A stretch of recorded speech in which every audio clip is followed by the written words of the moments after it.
Hello everyone. जब से result आया तब से काफी लोगों की क्वेरी है कि क्या मैंने ऐसा किया जो हर बार मेरा प्रीलिम्स निकला है, मींस निकला है।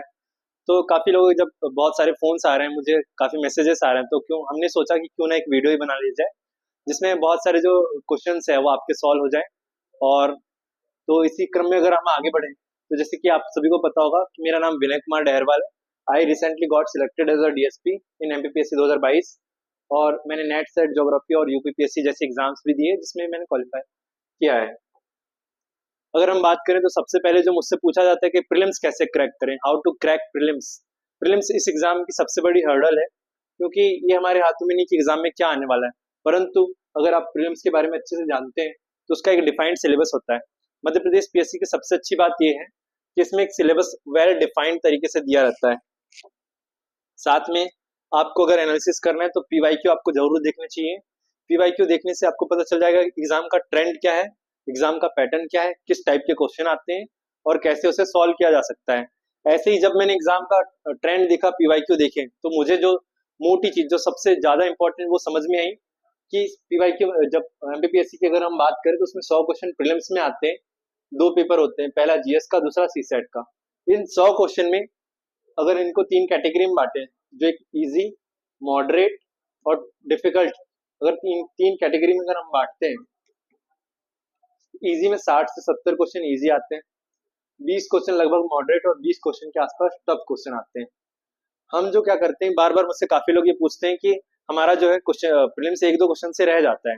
वो इसलिए रह जाता है क्योंकि हम बहुत बार क्या करते हैं, जो 20 क्वेश्चन हर बार टफ आते हैं, इसमें से 10-15 क्वेश्चन ऐसे होते हैं, 10-12 क्वेश्चन जो हमने आज तक कभी सुने ही नहीं है। जैसे 2019 में मुझे याद है क्वेश्चन आया था बौद्धन दौगा के बारे में। तो उसके बाद से बहुत सारे क्वेश्चन में हम सब लोग उसी में प्रैक्टिस करने लगे कि ऐसे क्वेश्चन आएंगे, किसी सेनापति का नाम याद करना है। तो वो सब मुझे लगता है कि नहीं करना चाहिए। सिंपल सा फॉर्मूला है। अगर आपको कट ऑफ प्रीलिम्स, क्योंकि एक क्वालिफाइंग एग्जाम है, उसमें बस हमारा उद्देश्य होना चाहिए कट ऑफ निकलना चाहिए, कट ऑफ निकलना चाहिए। तो आप अगर रिसेंटली अगर 2020 के बाद से अगर ट्रेंड देख रहे होंगे तो लगभग 77, 80, 81 ऐसा कट ऑफ रहता है, मैक्सिमम 81 के आसपास। तो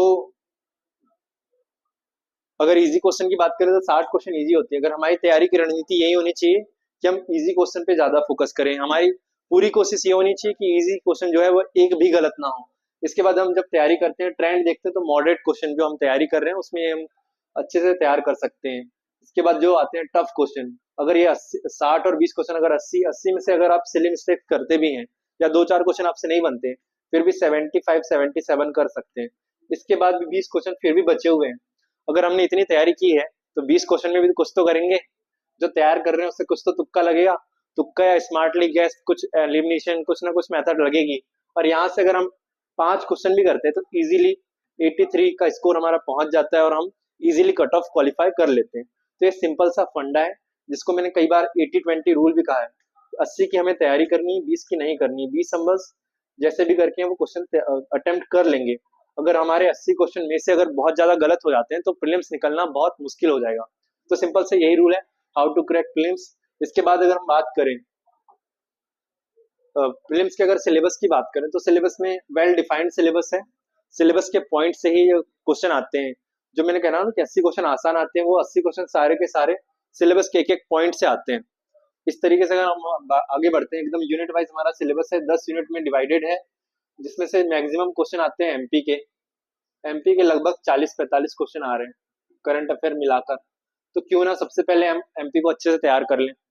अगर हमारा एमपी बहुत अच्छे से तैयार है, इसके अलावा जो सिलेबस की यूनिट्स हैं, जैसे यूनिट 7 हो गया, यूनिट 9 हो गया, यूनिट 10 हो गया, जहां से हमको पता है कि हर यूनिट से लगभग लगभग 10 क्वेश्चन आने ही हैं।